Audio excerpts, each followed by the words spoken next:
Welcome to the Deep Dive. Today, we're looking at a story that really spirals out from the 70s counterculture, that chaotic idealism, and it lands somewhere completely different, a place that challenges reality, time, consciousness itself.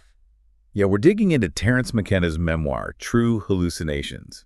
It's his account, step by step, of this incredible trip he took in 1971, deep into the Colombian Amazon. And it's way more than just a travel log, isn't it? Oh, absolutely. It's framed as, well, potentially a contact event, something that completely turned his world upside down, and honestly, it ripple affected through psychedelic culture ever since. So our job here is to try and unpack what actually happened, or what he said happened, at this remote place, La Chorrera. Exactly. We need to look at the intense psychedelic stuff, this entity that emerged, the logos he called it, and, the really big philosophical questions that came out of it all. Right, because that's the big question hanging over the whole thing. Was it like a genuine breakthrough to something transcendental, or was it just a shared, incredibly vivid fantasy? A group hallucination, yeah. Okay, let's set the scene. It's 1971. Terence McKenna, his brother Dennis, who's a botany student. Right? Yep, deep into plants. And a few friends, Ev, Vanessa, Dave, they go off into the Amazon. What was the initial plan? Why go there? Well, they were pretty upfront about it. They basically saw themselves as refugees. That's the word McKenna uses. Refugees from a society they felt was poisoned by its own self-hatred. Strong words. Very. They weren't just backpacking. They saw the psychedelic experience as the key, the shortest path to the millennium, as he put it. They were trying to kickstart the next phase of human evolution, essentially. And the specific mission at first was looking for plants, right? Rare psychedelics. Exactly. High-level ethnobotany. They're hunting for plants with orally active DMT, and especially this traditional Amazonian brew, ayahuasca, which they called ukuhi, stuff that was hard to find, exotic. But things took a turn pretty quickly. There's this almost ironic twist early on. Definitely. Before they even got deep into the jungle near a town called Florencia, Terence just impulsively eats a mushroom he finds. A Stropharia cubensis. A psilocybin mushroom, the common kind. The very same. And at the time, he sort of brushed it off. He was still thinking about the ayahuasca, the ukuhi. That was the big prize. But that first, almost accidental experience, he describes it later as an omen, doesn't he? He does. He talks about this sudden rush, this feeling of the bigness of the sky and hearing silent thunder, like synesthesia almost. He felt this elusive but strong sense that another dimension, another reality had just briefly intersected with theirs. A sign of things to come. A massive sign, yeah. But one he nearly missed because he was so focused on the original plan. And the journey itself to get to La Chorrera sounds intense. Down the Rio Putumayo, he writes about it being tough, chaotic. Oh, totally. Lots of stress, interpersonal friction, paranoia even. There was this character, Solo, who caused some tension. It wasn't some peaceful jungle retreat. They were already kind of frayed around the edges by the time they got there. Yeah, which makes what they found at La Chorrera even more striking. They arrive, still thinking about ukuhi, this rare jungle secret. And poof, that whole quest is instantly eclipsed, as he says. Because what did they find instead? Everywhere. Growing in huge numbers, right there in the pastures the Spanish missionaries had cleared, were these perfect, massive Stropharia cubensis mushrooms, the exact same kind he'd eaten by accident weeks before. Wow. So the thing they weren't looking for was just waiting for them, in abundance. It's like the jungle just handed it to them on a plate.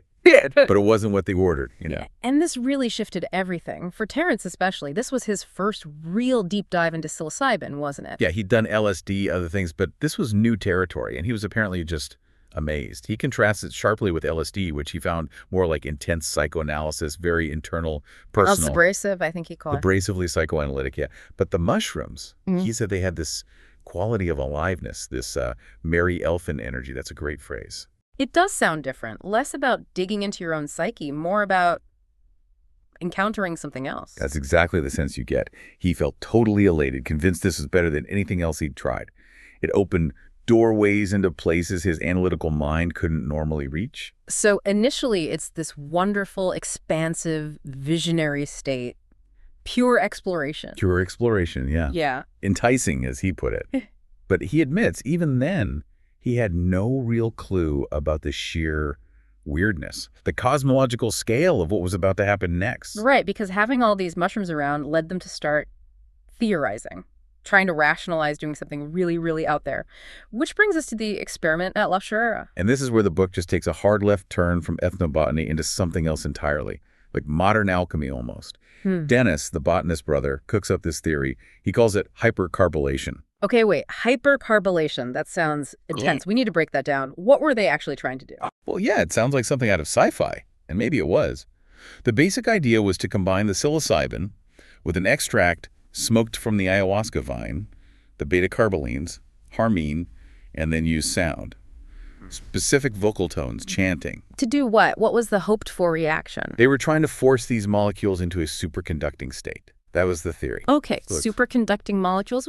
Why? What's the point of that? The ultimate goal was, well, it was immortality, no less than that. They thought they could somehow condense this superconducting structure through a higher dimension onto human DNA. Create the philosopher's stone, basically. Okay. Or what they call the resurrection body. A hyperdimensional genetic matrix that defeats death. Exactly. A mashup of ancient mystical goals and some very fringe molecular biology ideas. So they actually try this experiment March 5th. And for Terence, the effect is immediate, right? His mind starts going incredibly fast. Yeah, but the key thing is he starts hearing answers. Instant answers to questions he hasn't even fully formed in his head yet. Telepathy, essentially.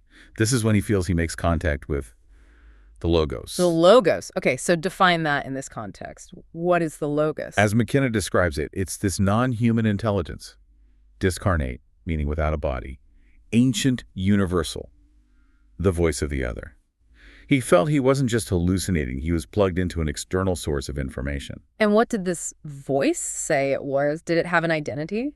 It identified itself as the mushroom, an intelligence older than thought in your species, and not just from Earth, it claimed to be from the stars, galactic. Wow. Okay, that's a big claim. How did it supposedly communicate across the galaxy? According to the logos, the psilocybin molecule itself is the key. It acts like a biological antenna, a receiver for hyperlight communication, linking up mycelial networks, mushroom networks, across space. So the mushroom is the radio and the logos is the signal. That's the idea. And it came with an offer, a deal for humanity, knowledge. Specifically, the secrets to hyperlight drive ships, faster than light travel in exchange for, well, for us, taking the mushrooms to new planets, a free ticket to new worlds. It's presented as a literal cosmic pact. Now, that is absolutely staggering. But while Terence is having these, cosmic revelations, his brother Dennis is having a very different, much rougher time. And that's the crucial paradox here, isn't it?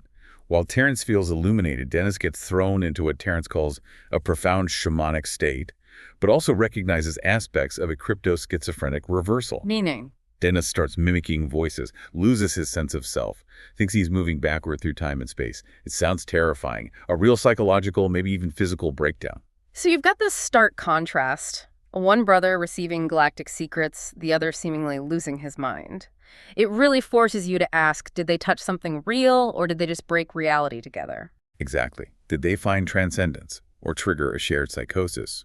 And critically, the information Terence thought he received from the logos during this time, about time itself, novelty, acceleration, that became the foundation for his whole life's work. The time wave zero theory, the I Ching stuff. All of it, the entire prophetic framework he spent decades talking about, he traces directly back to those specific days, those specific communications at La Chorrera. And the strangeness didn't stop there. Weeks later, after the initial intensity died down, Terence reports seeing something visual, something objective, maybe. Yeah, the famous UFO sighting. He's by the river, sees this line of mist split into four sort of lens-shaped clouds, and they solidify into a classic saucer-shaped machine, rotating slowly, soft blue and orange lights. Did you think it was aliens arriving? Not exactly. His interpretation was more complex. He saw it as a kind of temporal mirage or a holographic projection, something technologically perfect, but maybe not physically there in the way we usually think. So like a manifestation? Yes. He saw it as the objective appearance of that hyperdimensional jewel they were trying to create with the experiment. A visual confirmation of the whole alchemical, maybe eschatological theme, the soul as a starship, ready to go. So in his view, the logos, the mushroom intelligence, didn't just talk, it also showed him things. It spun this myth, gave this prophecy about a coming shift in global consciousness, maybe planet saving. And that became his mission, really. He became this hugely popular lecturer spreading the word about these psychedelic dimensions. But he never presented it as simple, did he? He acknowledged how messy it was. Absolutely. He was always upfront about the controversy, even the bitterness among the original group members. People argued endlessly. Was it a true metamorphosis toward the transcendental, or just an outbreak of obsessional fantasy? He lived with that ambiguity. And his own conclusion seems to capture that perfectly. It really does. He ultimately said it was an objective phenomenon, but one of a highly peculiar nature. Something so strange, so profound yet absurd, that the only fitting reaction was what he called the cosmic giggle. The universe having a laugh at our neat little boxes for reality. Pretty much. Yeah. And that idea that reality itself might contain both the deeply meaningful and the utterly absurd, all at once. That's why true hallucination still hits hard, I think. Especially now. Yeah, because we're in this psychedelic renaissance, right? Lots of focus on therapy, mental health, brain chemistry. Important stuff, absolutely.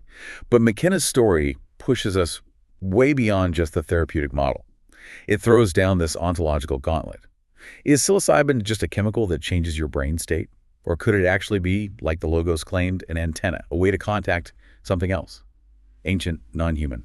Are we actually being nudged, maybe dangerously, towards some kind of transformation by interacting with these things? That's the question he leaves us with. He admitted, "I honestly confess that I do not know if it was all delusion." But he felt his job was just to bear witness, to say, look, there is a great mystery calling to us all. And there's that final, slightly chilling promise from the logos, that the world is furiously organizing life to both preserve and transform itself, and that maybe playing with these substances has unleashed processes potentially fatal to the planet. A heavy thought. So if psilocybin really does offer some kind of map to time's hidden structure, the structure that gave McKenna his time wave idea, then you have to wonder. What happens next? Yeah. What new forms of intelligence, what new cosmic giggles might be showing up now? We're decades past the 2012 date McKenna focused on, but things feel like they're accelerating faster than ever. What's manifesting in the novelty? That's the question he sort of dared us to keep asking.